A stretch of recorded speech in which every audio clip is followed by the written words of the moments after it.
معانا النهاردة أنمي مشهور جدا وهو أنمي فصل الاغتيال، وبتبدأ معانا بمجموعة من الطلاب قاعدين في الفصل وشكلهم مكتئبين، وبيدخل المدرس بتاعهم اللي بيكون شكله زي الأخطبوط. المهم كل الطلاب بيعملوا أسلحتهم في مشهد غريب جدا وبيضربوا عليه وبيفضل يتحرك بسرعة كبيرة وبياخد الغياب وهو بيتحرك ومفيش ولا طلقة بتصيبه. وبعد ما بيخلص الغياب بنعرف إن الأسلحة ما فيهاش رصاص وإن هي ما فيهاش مادة بتأذي البشر أصلا، ولكن المفروض إنها تأثر على الكائن ده بس. وبيقول لهم احنا نبدأ درس النهارده، بعد كده نبقى نكمل محاولة الاغتيال بتاعتكم دي. وبنرجع بالوقت ورا شوية ونعرف ان القمر من فترة اتدمر وتحول لهلال، وبنشوف المدرس وهو داخل الفصل لأول مرة وبنعرف ان هو اللي دمر القمر وانه هو ناوي يدمر الارض كمان، وبيكون معاه ناس مهمين جدا. والمندوب من الحكومة بيقول ان الدولة دي حاولت بكل قوتها انها تقتله بس ما عرفوش بسبب سرعته العالية وانه بيتحرك بسرعة 20 باغ. والمندوب بيكمل كلامه وبيقول الكائن ده هيدمر الارض بحلول شهر مارس، وان الكائن ده طلب ان هو يدرس للفصل ده مقابل انه يسيب الاطفال يحاولوا يقتلوه. والمندوب بيقول لهم انه هيكون المدرس بتاعهم ومهمتهم ان هم يقتلوه يا اما الارض هتتدمر، وبيأكد عليهم ان المعلومات دي سرية جدا وما ينفعش اي حد يعرفها. وعلشان يحمسهم وبيقول لهم ان اللي هينجح في قتله هياخد 10 مليار ين. وبتبدأ الحكومة تسلم الطلاب الأسلحة والذخيرة اللي شفناها في أول الحلقة. وبنرجع تاني للوقت الحاضر، وبعد ما الحصة ما بتخلص الكائن بيقول لهم انه هيروح للصين يتغدى هناك وهيرجع بسرعة. وبنشوف طالب اسمه نجيسة ويكون هناك 3 طلاب عايزين نجيسة يساعدهم في تنفيذ خطة الاغتيال بتاعتهم. وبعد ما الطلاب بتمشي بيرجع الكائن وهو ماسك صاروخ، ونجيسة بيسأله ايه الصاروخ ده؟ المدرس الكائن بيقول له ان السلطات اليابانية كانت بتحاول تضربه بيه وهو رايح في الصين واخدوا منهم وهو راجع. وبنرجع للفصل والمدرس بيقول لهم ان هم المطلوب منهم يكتبوا قصيدة فيها كلمة مجسات. وبنشوف نجيسة وهو رايح ناحية المدرس وهو ماسك الكتاب ومخبي وراه سكينة وبيقرب منه وبيحاول يضربه بيها، بس المدرس بيتفادى الهجوم بتاعه بكل سهولة.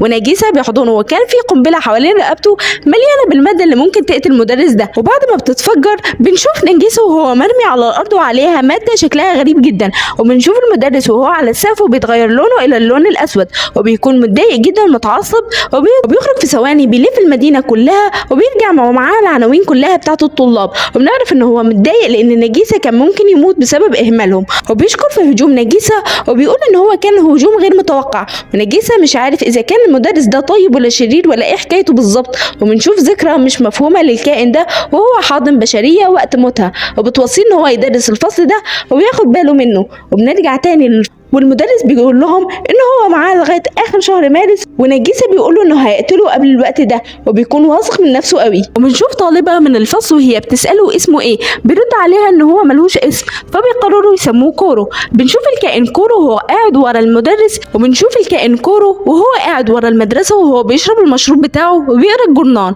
وبيجي سيجين وهو معاه كوره مليانه بماده البي بي وبيشوطها على كورو على امل ان هو يقتله، بس فجاه كورو بيظهر وراه في مجهد جامد جدا. وبنشوف الجرنان وهو لسه في الهواء مكانه من كتر سرعته. وكورو بيقول للطلاب انه راح جاب قفاز علشان يعرف يمسك الكوره بتاعتهم. وبيمشي كورو وبيفكرهم ان معاهم لغايه اخر مارس وبيقول لهم ان الفكره بتاعتهم حلوه بس يشوفوا غيرها. بعدها بيكون سجينو قاعد في الفصل ومحبط بسبب ان هو فشل في المهمه. وبعد ما الحصه ما بتخلص كورو بيقول لهم ان هو رايح امريكا علشان يشوف ماتش بيسبول. سجينو بيكون قاعد على السلم قدام المدرسة ومتضايق، وبيجيله كورو بعد ما بيرجع من أمريكا. وبنعرف إن سجينو كان في فريق البيسبول واتطرد منه علشان هو بقى في الفصل إيه. وبنعرف إن الكل بيحتقر الفصل ده. ونجيسة بيشوف من شباك الفصل إن كورو قاعد مع سجينو وبيكون قلقان إنه يوبخه على اللي حصل الصبح. ولما بيخرج بيلاقي كورو ماسك سجينو بمجساته وبيقول له إنه لما حاول يرمي عليه الكورة الصبح قلت إن دي حركة أريتا وده بيكون لاعب محترف في الدوري الأمريكي. وبيقول سجينو إن جسمه ضعيف جدا مش زي أريتا وانه مش هيعرف يتعامل بنفس الاسلوب. وبيقول ان مفصلات الكتف عنده سريعه وان ده احسن حاجه وممكن ان هو يستغل الموضوع ده. ونجيسة بيروح وراه وبيقول له كورو يعني انت رحت امريكا مخصوص عشان تساعد سجينو؟ كورو بيقول له ان هو المعلم بتاعهم ودي وظيفته. بعدين بنشوف سجينو وهو بيرمي الكوره على نجيسة وبيكون الفرق في المستوى بتاعه كبير عن الاول، وبيروح لكورو وبيستأذنوه لو فاضي علشان يحاولوا يقتلوه وهو بيعمل الوش الاخضر بتاعه. ونعرف ان هو كده كده بيستهزئ بيهم. وبعدها بنشوف كورو وهو في الجنينة والطلاب كلها بتهجم عليه وبيحاولوا ان هم يقتلوه، بس هو بسرعة كبيرة جدا بيخطف اسلحتهم بيحط في ايديهم ورد مكانها من غير ما يحسوا باي حاجة. وواحدة من الطلاب بتتعصب لان هم زارعين الورد ده، وكورو بيتوتر وبيروح يجيب بذور تانية علشان يزرعها مكان الورد اللي هو قطعه. بنروح لمكتب المدير المدرسة، بيكون سوما بيطلب من المدير ان هو كمان يبقى مدرس الفصل ايه علشان يراقب الوضع هناك، والمدير طبعا بيوافق. ولما سوما بيروح للفصل بيقابل بنته بيسألها عن كورو، وبتقول له ان هو قطف الورد اللي في الجنينة عشان كده بيتعاقب. وبنشوفه هو متعلق في شجرة وعمال بيهز نفسه بسرعة كبيرة ومفيش حد من الطلاب عارف يصيبه، وبيكسر فرع الشجرة وبيفضل يتدحرج بسرعة كبيرة علشان يهرب منهم. وسوما بيكون مستغرب من اللي بيحصل وبيقول هم مالهم الطلاب بقوا متعايشين مع مهمة الاغتيال ومستمتعين بيها كده. وبنشوف 2 من وزارة الدفاع وهم عند طالب مفصول واسمه كارما، وبيطلبوا منه ان هو يرجع المدرسة تاني على الفصل ايه، وهو بيفرح جدا من طلبهم وبيقول لهم هو اصلا قاتل صغير ودي فرصتي. ونروح لحصة اللياقة البدنية والمدرس بتاعها هو سوما، وبيعلمهم ازاي يطعنوا كورو وبيعلمهم طريقة الطعن بالسكينة. وكورو بيكون متضايق جدا من سوما لانه واخد الطلاب منه. وبعد ما الحصة ما بتخلص وبيروحوا الطلاب للفصل علشان عندهم امتحان. في الوقت ده بيكون كارما وصل وبيروح علشان يسلم على كورو، بس لما بيمسك ايده كورو بتفرقع. ولما كارما بيطلع السكينة علشان يطعنه، بس كورو بيتحرك بسرعة كبيرة جدا كالعادة، وكارما مش بيقدر يسيبه. وبيرجعوا للفصل بيكون كارما قاعد مستمتع بالموضوع وبيتعرف على الطلاب، وبنشوف كارما وهو قاعد بيستفز في كورو علشان عامل له فخ عشان عايز كورو يدخل لجوه يتكعبل في الكرة اللي هو حاططها، وده فعلا اللي بيحصل. بيروح كارما وبيمسح الايس كريم في هدوم كورو. وبعدها بنشوفهم وهم خارجين من المدرسة ونجيسة بيسلم على حد من زمايله قبل ما يروح، وبنشوف ورا كام طالب من اللي كانوا معاه في زمان وبيفضل يتنمروا عليه بسبب ان هو حاليا في الفصل بتاع الفاشلين. بس كارما بيظهر قدامه وبيكون معاه ازازة وبيقول لهم ما تيجوا نلعب شوية، واللي هيموت الاول هو الخسران. العيال طبعا بتخاف منه وبتطلع تجري، وبيروح كارما وبيسلم على نجيسة بيسأله لو عنده اي معلومات عن كورو، ونجيسة بيقول له عن كل المعلومات اللي جمعها عنه. وتاني يوم بيدخل الفصل بيلاقي اخطبوط مرمي وفي راسه سكينة، وبيكون كارما هو اللي عامل كده علشان يعرف ان نهايته قربت. كورو بيروح له بيستفزه وبيعمل من الاخطبوط اكل ليه على النار. وطول اليوم كارما مش سايب كورو في حاله وبيحاول ان هو يقتله، وطبعا كورو بيكون مركز معاه وبيلحق نفسه في كل مرة. وبنشوف كارما وهو زعلان علشان كل مرة بيفشل، وبيجي نجيسة وبيهون عليه وبيقول له ده الطبيعي علشان اصلا كورو مركز معاك. وكورو بيجي لكارما وبيقول له ان هو متاح في اي وقت لو عايز يجرب تاني ان هو يقتله. وكارما بيقول له انت ممكن ترمي نفسك في الخطر علشان طلابك. وبنشوفه بيعمل حركة غريبة وبيطلع مسدس وبيقول له انا هرمي نفسي من على الحافة دي، ولو انقذتني انا هضربك بالنار. وفعلا قبل ما يوصل للارض بامتار كورو بيلحقوا بينقذه، وطبعا كارما مش بيلحق انه يقتله. بعدها بنشوف كورو متنكر وبيشتري شوية حاجات من السوبر ماركت، وبنشوفه وهو خارج 3 اشخاص بيضايقوا بنته ومش بيعجبوا الوضع وبيضربهم كلهم. وبيروح يطمن على البنت دي وبنعرف انها رايحة لنفس المدرسة اللي هو فيها علشان طلعت مدرسة هناك، وده اول يوم ليها واسمها ارينا. وبعد ما بيروحوا المدرسة بتفضل لازقة فيه طوال الوقت بطريقة غريبة ومريبة. وفي حصة اللياقة البدنية ارينا بتطلب من كورو انه يروح يجيب لها شاي من تيوان، وبيروح على هناك. واول ما بيمشي بتقول للطلاب انها مش هتتصنع اللطف وهو مش هنا، وان هي جايه علشان تغتاله. وبيجي نفس ال3 اشخاص اللي كانوا بيضايقوها قدام السوبر ماركت، وبنعرف ان هم المساعدين بتوعها، وبيعملوا فخ في اوضه المخزن علشان يقتلوه. بس كورو بيكون عارف اللي بيحصل من ريحه الاسلحه، وكمان بيكون محدد مكانها وبيتفادى الفخ بسهوله. وطبعا ارينا بعدها بتكون قاعده متضايقه من اللي بيحصل، والطلاب بيقولوا لها انها لو مش هتدرس لهم حاجه تروح تشوف لها اي حاجه تعملها علشان هم عندهم امتحان في ماده كورو، وبيطردوها بره الفصل. وارينا بتروح لسوما وبتقول لهم ان الاطفال دول بيعاملوني كده ليه، انا اكبر قاتله مأجوره في البلد بيحصل فيا كده. وهو بيقول لها ان هم مجرد اطفال وانها بالنسبه لهم شخص عادي، وانهم كمان متكبرين ومميزين عنها في طرق القتل، وانها لو عايزه تكمل في المدرسه دي لازم تروح وتعتذر لهم. وفعلا بتروح ارينا للفصل وبتعتذر للطلاب، وبنشوف كورو وهو بيدي حصه الكيمياء للطلاب، وبتيجي طالبه وبتقول له انها عامله شويه سم وعايزاه يجربه، وهو بيقول لها حاضر انا هجربه علشانك. ولما بيجربه وشه بيتحول للون الرمادي، بيقول لها ان السم ده كويس بس للاسف مش هيأثر فيه، ويقول لها كمان انه ممكن يشتغل معاه على تركيبه سم يموته. وبنشوف بعدها اجتماع لطلاب المدرسه، وبنعرف ان المكان ده اجتماع بره المدرسه، وعلشان يوصلوا للمكان الاجتماع بيكون فيه مخاطر كبيره جدا علشان يقدروا يوصلوا للمدرسه الرئيسيه اللي بيكون بيكون فيها الاجتماع. ولما بيوصلوا بصعوبة طلاب المدرسة بيتنمروا على الفصل وسوما يقرر ان هو يسيب كورو في الفصل علشان ما يلفتش الانظار. وبيطلع واحد من المدرسين بيقول لهم ان اتوزع عليهم ورقة فيها الاحداث بتاعة الاجتماع، وبيطلع واحد من الفصل بيقول انه مش معاهم الورق ده، والمدرس بيقول له بص في اي ورقة وخلاص. في الوقت ده بيجي كورو بينسخ الورق وبيوزعه بسرعة على الطلاب بتوعه، وبيجي 2 من الطلاب بعد الاجتماع علشان يتنمروا على نجيسة، بس هو بيخوفهم من غير ما يلمش حتى. الواد ده كاريزما قوي يا جماعة. بنشوف المدير قاعد وبيفكر ومتضايق ان الطلاب الفصل بقوا متفوقين على باقي المدرسة، وعاوز يلغي حوار الفصل الاغتيال ده علشان محدش منهم يتكبر على اللي اعلى منه. انا مش فاهمة ايه الطبقية والعنصرية دي. المهم المدير بيقول لكورو على اللي في دماغه، وكورو بيتضايق جدا من طريقة تفكيره وبيروح للفصل وبيعمل اختبار للطلاب بتوعه، بس بيكونوا مش مهتمين لان بيكون كل اهتمامهم انهم يقتلوه. وبيجمعهم وبيقول لهم انا قدامكم وروني هتقتلوني ازاي، وبيقول لهم لازم دايما يكون عندهم خطة بديلة.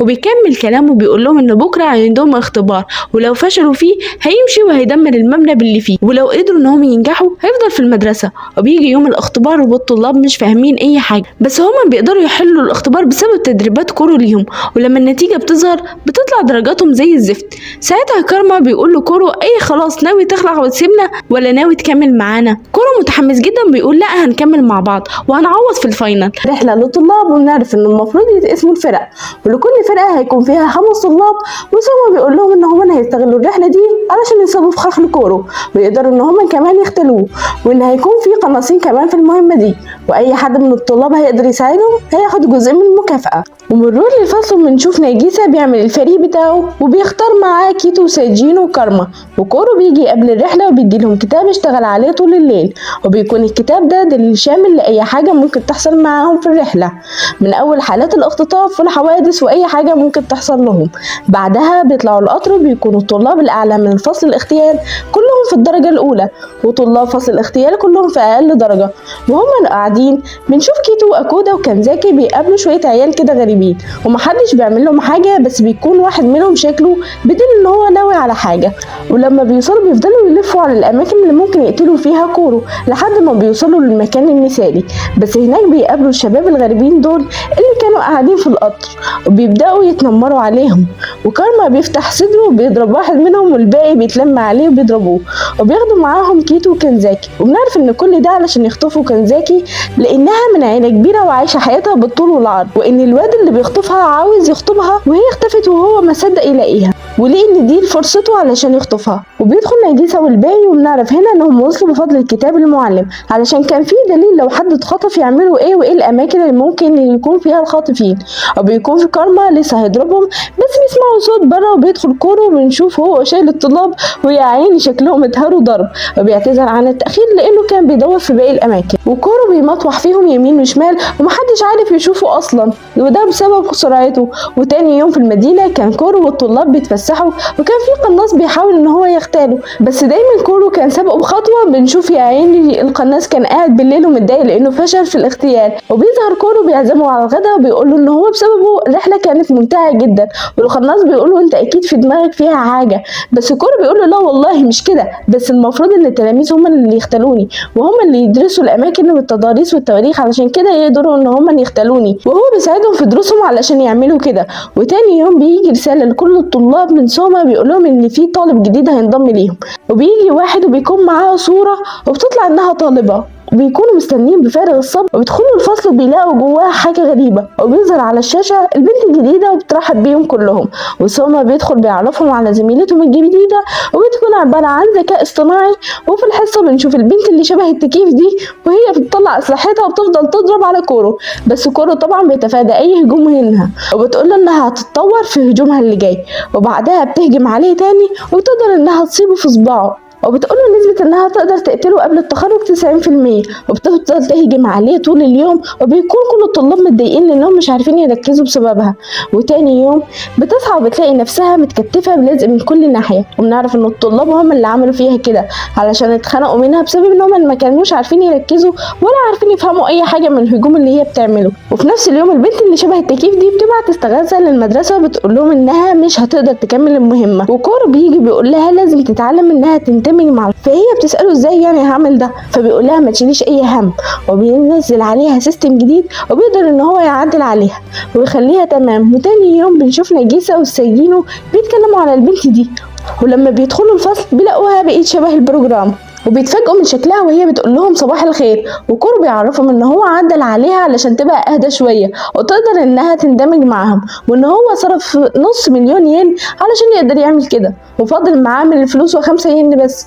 بالليل بيدخل الفصل مجموعه من الحكومه وبيبقوا متضايقين جدا من اللي حصل في الريبورت، وبيرجعوها تاني زي ما كانت. وتاني يوم الطلاب وكورو بيتفاجئوا انها رجعت زي الاول، وسوما بيقولوا ان ممنوع اي تعديل عليها، وان اي حد هيكتفها تاني هيتعاقب. ولما سوما مشي الطلاب شافوها انها رجعت تاني لطبيعتها، وبدل ما تضرب بالاسلحه بتضرب ورد، وبتقول لهم الحكومه جت تعمل لها ضبط مصنع بس خبت حزمه البرامج بتاعت كورو علشان ترجع تاني زي ما كانت. وتاني يوم بعد حصه الانجليزي بنشوف شخص ماشي ورا ارينا وبيعلقها من رقبتها علشان يقتلها، وبيظهر اسوما من وراه وبيقولوا ايه يا عم اللي انت بتعمله ده، وبنعرف ان ده الاوفر رئيس ارينا وعايز يقتلها علشان يكمل المهمه مكانها. وكورو بيطلع من العدم وبيقول لهم ايه رايكم تحاولوا تقتلوا سوما، واللي هيقتله الاول هو اللي هيكسب معانا. وبيكون التحدي من سكاكين البي بي علشان سوما ما يموتش بجد. وكورو بيقول لسوما انه لو نجح هيديله ثانيه يحاول يقتله فيها، وبيهجم لوفر على سوما علشان يقتله، وسوما بيمسك ايده وبيرميه على الارض، ولوفر بيستسلم لانه بيكون مدرك ان الناس دي في مستوى تاني خالص. وبنروح لارينا اللي هي بتطلب منه انها تقتله، وبيقول لها ماشي علشان يرتاح من زنها، وبتعمل وش لطيف كده وسوما بيسيبها تقتله، وبكده تكون هي اللي كسبانه. وفي الوقت ده بنشوف كورو هو بيتكلم مع اوفر علشان يقنعه ان هو يسيب ارينا هنا، وبيقنعه بكلامه وبيسيبه وبيمشي. وفي اخر اليوم بيكون كورو رايح يشوف فيلم في امريكا، وبيكون الفيلم ده نجيسة وكارما متحمسين ليه جدا، وبيطلبوا من كورو انه ياخدهم معاه. وبتظهر ريسو هي كمان بتقول انها عاوزه تروح معاهم، وفعلا بياخدهم كلهم بيروحوا يتفرجوا على الفيلم. وبعد ما بيرجعوا كورو بيطلب منهم ان هما يكتبوا تقرير عن الفيلم، وبيسيبهم وبيروح علشان يدي حصة لميمورا في البيت. وبيكون في واحد بيراقبه وواحد مقنع، ووراه واحد بيسأله لو يقدر ان هو ينفذ المهمة دي، وبيقوله اكيد اقدر انقذها. وبنعرف ان هو هينضم لفصل الاغتيال. وتاني يوم في الفصل بيكون وش كورو غريب، وبيقول للطلاب ان في طالب جديد هينضم ليهم، وبيقول لهم ان الطالب ده ما ينفعش ان هم يستهينوا بيه زي ما استهانوا بريتسو قبل كده.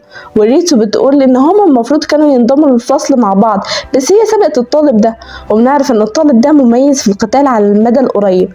وبنشوف الشخص المقنع اللي شفناه قبل كده وهو داخل بيقدم الطلب ايتونا، وبيدخل ايتونا من الحيطه، وكارما بيقول له ايه الغرور اللي انت فيها دي. ايتونا بيقول له باين عليك انك اقوى واحد فيهم، بس ما تخافش انا بحب اقتل اي حد اقوى مني، فعلشان كده هدفي هو كورو بس. وبيقول لهم انا وكورو اخوات بالدم، وبيتحدوا مع بعض في المعركة. والمعركة بتبدأ وبيكون شرط المعركة ان مفيش حد من الطلاب يتأذي. ولما المعركة بتبدأ بيكون ايتونا قطع دراع كورو، وشكله كده داخل داخلة يا انا اموت يا انت تموت يا كورو. وبنعرف ان ايتونا شعره عبارة عن مجسات بيحركها زي ايدين كورو كده بالظبط، وبيشيل مجسات كورو بقوته علشان يسمح لايتونا ان هو يقتله. وبيقطع رجل كورو كمان، وكورو بيكون عنده اسئله كتير بس بيقول لما نخلص، وبيحول لسائل دم وبيقطع مسجات ايتونا وبيرميه بره الفصل. ايتونا بيتجنن جدا بسبب ان هو اتهزم، وبيطلع مجسات تانية بس شيرو بيوقفه علشان يعالجه. وبنشوف ايتونا وهو بيقول لكورو ان هو مش هيسيبه وهيرجع له تاني بعد التخرج. وتاني يوم الطلاب بتروح تسأل ايتونا هو انت مين وحكايتك ايه بالظبط. بيقول لهم بصراحه كده انا اتصنعت في معمل، وطبعا كلهم بيتصدموا وبيقول لهم مالكم كده مصدومين ليه. الطلاب بيكملوا كلامهم بيقول لهم عادي يعني هي جت عليك يعني، احنا اتصدمنا قبل كده وفي حاجات كتيرة قبل كده بنتصدم فيها. وبيسألوه هو انت اتصنعت ليه، وبيقول لهم ان هو مش هيقول السبب غير لما يقتل كورو.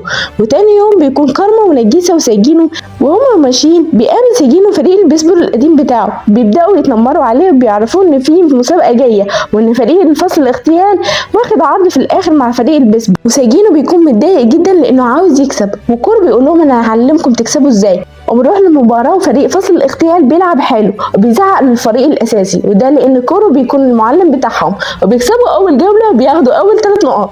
وبيكون مدرب الفريق التاني مستغرب من اللي بيحصل وبيدخل المدير بيكمل التدريب باقي الماتش، وبيقول المدير ان الفريق كلها تلعب دفاع لانه عارف نقطة ضعفهم، وفريق فصل الاغتيال كله بيلعب في الهجوم وبرضه بيكسبوا الجولة التانية.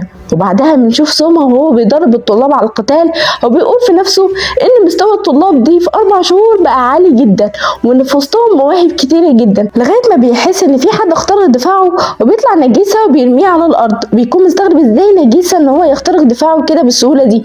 وبيوصل مدرس جديد من قوات الامن وبيكون لطيف جدا، وباين عليه بيحب الاطفال شويه وبيعاملهم معامله بمنتهى اللطف. وبنعرف ان اسمه تاكا. ثم بيروح مكتبه وبيكون قاعد فاتح ملف تاكا، وبنعرف ان هما كانوا زمايل زمان، وبيكتشف من الصور اللي في الملف ان تاكا مش طيب ولا لطيف ولا اي حاجه، وان هو في الحقيقه بيعذب التلاميذ بتوعه. وبنروح للتدريب وبيكون تاكا عامل جدول للطلاب والمفروض ان هما هيتدربوا عليه لغايه الساعه 9 بالليل. ده غير ان هو لغى اغلب الحصص وخلى مكانها تدريب.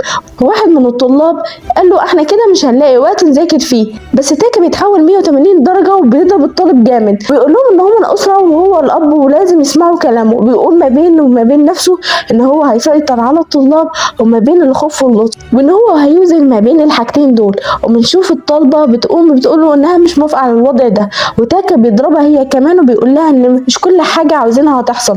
وبيظهر كورو وهو متعصب جدا بيقول ايه اللي انت بتعمله في الطلاب بتوعي، بس تاكا بيرد عليه بيقول ان دي الحصه بتاعته وهيعمل فيها اللي هو عاوزه. كورو للاسف بيقعد وهو وسوما بيتفرجوا عليه وهو بيدي الحصه للطلاب، وبيقول كورو لسوما ان هم اللي لازم يتصرفوا مع الاداره علشان يمشوا تاكا من هنا، بس سوما بيقول له الموضوع ده هيكون صعب. وبنشوف التدريب صعب جدا على الطلاب لحد ما واحده من الطلاب بتتعب جدا وبتنادي على سوما، فتاكا بيتعصب جدا بيكون لسه هيرفع ايده علشان يضربها، بس سوما بيظهر من وراه وبيمسك ايده. فتاكا بيقول له طبعا انت متضايق من طريقه التدريب بتاعتي، انا هعمل معاك اتفاق، وبيكون الاتفاق ان هو يختار واحد من طلابه ويقتله بس بسكينه حقيقيه، ولو قدر ان هو يجرحه هو هيمشي. وهو بيكون عاوز يعمل الموضوع ده علشان يمسك الطالب اللي هو هيقتله ويعمل منه عبره لكل الطلاب. وبنشوف سوما وهو رايح لنجيسة علشان يساله لو هو حابب يقاتل تاكا، ونجيسة بيوافق على طول، وبياخد نجيسة السكينه وبيمشي بهدوء ناحيه تاكا، وبيكون تاكا مش فاهم هو بيتسحب ولا بيعمل ايه. في لمح البصر نجيسة بيهجم على تاكا، بس للاسف تاكا بيقدر ان هو يتفادى الهجوم بس بيقع على الارض، ونجيسة بيحط السكينه على رقبته. ثم بيتصدم من اللي هو شافه وبيقول ان نجيسة موهبه غير عاديه. تاكا طبعا بيتعصب جدا وبيتضايق وبيكون عاوز يقتل نجيسة، بس نجيسة بيقول بمنتهى الاحترام ان هم مش عاوزينه يكون مدرب وهم مبسوطين مع سوما ومش عاوزين حد غيره. تاكا بيتعصب جدا وبيروح علشان يقتل نجيسة، بس سوما بيديله بكوعه في وشه وبيوقعه على الارض، وبيقول ان هو هيكلم الاداره علشان يكمل معاهم. وبيدخل مدير المدرسه وبيقول لهم ان مجلس الامن مش هو اللي وظفه وان القرار قرار المدرسه، وبيفصل تاكا من المدرسه. وتاني يوم بياخد كل الطلاب للغابه وبيروحوا عند حمام السباحه، وبنعرف ان هو اللي عامل الحمام ده بنفسه. والاطفال بيكونوا مبسوطين جدا وبينزلوا وبيكونوا عاوزين كورو ينزل معاهم، بس هو بيرفض. وبنعرف ان الميه هي نقطه ضعف كورو. وبنشوف تيرا وهو مع واحد مع زمايله بيتخانقوا مع بعض علشان درجاته ارتفعت بسبب ان هو كان بيحضر الكورس المكثف بتاع كورو، وبيقولوا مش احنا كنا متفقين مع بعض ان احنا ما نحضرش. وبيرجعوا بعدها المدرسة بيكونوا الطلاب متجمعين على كورو ومنبهرين بالموتوسيكل اللي عمله، بس تيرا بيكون متضايق ان الكل بيحب كورو وبيرمي الموتوسيكل على الارض. الطلاب بيتعصبوا منه بيقولوا له انت لازم تعتذر منه، وبيقول لهم مالكم كده بقيتوا بتدافعوا عنه وبقيتوا تحبوا الاخطبوط دي ونسيتوا ان هو هيدمر الكوكب ولا ايه؟ كارما بيقولوا ما دام عمال تتكلم كده ما تحاول تقتله، ما هو قدامك اهو. بس تيرا بيتعصب من كلامه وبيكون رايح علشان يضربه، بس كارما من وشه بيثبته بيقولوا احنا عايزين افعال لا اقوال. وبعدها بنشوف تيرا وهو بيحط ماده في حمام السباحه، وشيرا بيروح له وبيشكره وبيديله 100,000 ين، وبيقولوا ان لولا مساعدته ما كانوش هينفذوا الخطه بتاعتهم. وتاني يوم كورو بيكون تعبان جدا بسبب المبيد الحشري اللي تيرا فجروا فيه، ولما بيروحوا حمام السباحه بيحصل انفجار والاطفال كلهم بينجرفوا ناحيه الشلال. بتكون دي خطه شيرا من الاول علشان كورو يضطر ان هو ينقذهم وينزل الميه، والماده اللي حطوها بتضعف كورو جدا. وبيظهر ايتونا وبيكون ناوي ان هو يقتل كورو، وتيرا بيكون واقف مصدوم من اللي بيحصل. شيرا استغله بيقول لكارما ان هو هينفذ اي خطه في دماغه. كارما بيقول له انزل الميه وامسك من جسات ايتونا بهدومك، لان تيرا ما غيرش هدومه لغايه دلوقتي ولسه فيها شويه من المبيد ده، وده هيعمل حساسيه لايتونا زي كورو بالظبط. ولما بيتاثر ايتونا بالمبيد الطلاب الطلاب بينزلوا بيرشوا عليه ميه علشان يبقى هو كمان ضعيف زي كورو، وشيرا بيقرر ياخد ايتونا وينسحبه علشان الاطفال ما تتاذيش. وبنعرف بعدها ان الامتحانات النهائيه قربت، وكورو علشان يحمس الطلاب وانهم يطلعوا في المراكز ال50 الاولى بيقول لهم ان اعلى طلاب هيسمح لهم يقطعوا مجسات من مجساته، والطلاب فعلا بيتحمسوا. وبتيجي مكالمه لسيجين ومشيندو اللي كان في فريق البيسبول، بيقول لسيجين ان في اجتماع من الفصل ايه، وان هم بيتفقوا علشان ما فيش حد من طلاب الفصل ايه يترتب في المدرسه، وان هم مش عاوزينهم يرجعوا المبنى الرئيسي تاني. وبنعرف ان مشرفين الفصل حطوا 5 نوابغ واللي منهم ابن مدير المدرسه. وبعدين واحد من الطلاب بيقول لنجيسه ان معاه تذاكر المكتبه اللي في المدرسه، وان هم ممكن يروحوا يذاكروا هناك. وتاني يوم فصل الاغتيال بيروحوا المكتبه وبيذاكروا هناك، وبيجي 4 من ال5 النوابغ وبيتفقوا عليهم وبيكونوا عاوزين ياخدوا المكان اللي هم قاعدين فيه. وطبعا الطلاب مش بترضى، وواحد منهم بيتحداهم وبيقول لهم احنا هنعمل تحدي ما بيننا وبينكم ونشوف مين هيجيب اكتر في ال5 مواد، واللي هيخسر هيتحكم عليه من التاني. وبيروحوا الاسان وبيعملوا عقد الاتفاق ده، وبيكون عقد عبوديه مش عقد اتفاق خالص. وبالليل بيكون تحت قياده الاساتذه وبيحطوا الامتحان، وبيكون الاسئله في مستوى ذكاء اينشتاين. وبنعرف ان اسانه حاطط بند في العقد ان الطلاب ما ينفعش يخبوا اي اسرار، لانه بيكون عنده فضول ايه اللي بيحصل في الفصل ده. وبيجي يوم الامتحان ونجيسه بيلاقي واحده غريبه في الفصل، واسوما بيقولوا دي بدل ريتسو لانه ما ينفعش انه يخلوا ذكاء اصطناعي يحضر الامتحان. ولما بيوزعوا الورق نجيسه بيفهم ان الموضوع مش سهل خالص، وان دي حرب قتال، وبيكون الامتحان في مصلحه الفصل الاغتيال لان بيكون مطلوب منهم انهم يحلوا بالعاميه. وبتفضل الدنيا كويسه لحد ما امتحان الرياضيات، واللي بيكون اسانو شاطر فيه جدا، وكارما بيكون مستواه كويس جدا. وامتحان السنه اللي فاتت اسانو كان الاول وكارما كان الثاني. وبيجي وقت النتيجه وبنعرف ان فصل الاغتيال درجاته كويسه جدا، وكينيمارو هي الاولى في الماده الانجليزي ونجيسه السادس. وبنعرف ان كانزاكي هي الاولى على الفصل، والاول على المدرسه هي اسانو. وفي العلوم بيطلع اوكادا، وفي الدراسات بيطلع واحد من ال5 النوابغ. والاربعه بيكونوا متضايقين جدا لان بالاتفاق اللي كانوا عاملينه هم خسروا. وبيكون كارما واقف قدام الفصل متضايق جدا، وبنشوفهم هم في مكتبه المدير بيعاير ابنه لانه خسر الرهان. وبنرجع تاني لكارما وكورو وبيقولوا انتوا استهونتوا باسانو جدا، لانه بيقولوا ان هو مش مركز في دروسه، وعشان كده كارما طلعت المركز ال10. وبعدها بنروح للاجتماع الرئيسي في المدرسه، ولما بيدخل النوابغ فصل الاغتيال بيفكروهم ان هم خسروا الرهان ولازم ينفذوا الحكم، والحكم بتاعهم ان هم هيطلعوا رحله لمنتجع سياحي مكانهم. وبيقرروا كورو ان هو هيسمح لهم ان هم يقطعوا مجس من مجساته هناك. وبنعرف ان لوفر هو مسؤول هناك، ولما لوفر بيسال عن مكان كورو بيعرف ان هو في جبل ايفرست. وبنعرف ان الطلاب عاملين خطه ان هم بعد ما يقطعوا ال7 مجسات بتوعه هيقتلوه على طول. وبنروح للرحله وبنعرف ان هم مقسمين نفسهم لمجموعتين في الاغتيال. وبيقرب بالليل وكورو بيكون اسود من الشمس بيقول لهم يلا بينا نطلع على المركب. وبنعرف ان هم عاوزين يستغلوا ان كورو بيدوخ من المراكب وبينفذوا خطتهم، وبيروحوا على البيت وكورو بيقول لهم انتوا خطتكم ايه. بيعرفوا ان هم ناويين يتفرجوا على فيلم وبعدها يضربوه في ال7 مجسات زي ما اتفقوا، وهيقتلوه بعدها على طول. وهو بيقول لهم شكلها الخطه دي عظيمه قوي. وبيكون الفيلم فيه مشاهد كلها فضايح لكورو، وكورو بيكون محروق جدا ان هو اتفضح بسبب افعاله. وفجاه بيلاقي ان في ميه تحت رجليه، وكورو بدا يضعف جدا. وبنعرف ان دي خطتهم، وبيجتمعوا عليه وبيضربوه بالنار، وبيحصل انفجار وبيلاقي ان كل الطلاب في الميه. ونعرف ان كورو بيقدر يجمع نفسه تاني حتى بعد الانفجار. وبنشوف كورو وهو صغر حجمه دخل جوه فقاعه، وانه مش هيقدر يحمي نفسه، مش هيعرف يخرج من الفقاعه دي اليوم كامل. وبيتجمعوا الطلاب وبيكونوا تعبانين جدا من المجهود اللي عملوه.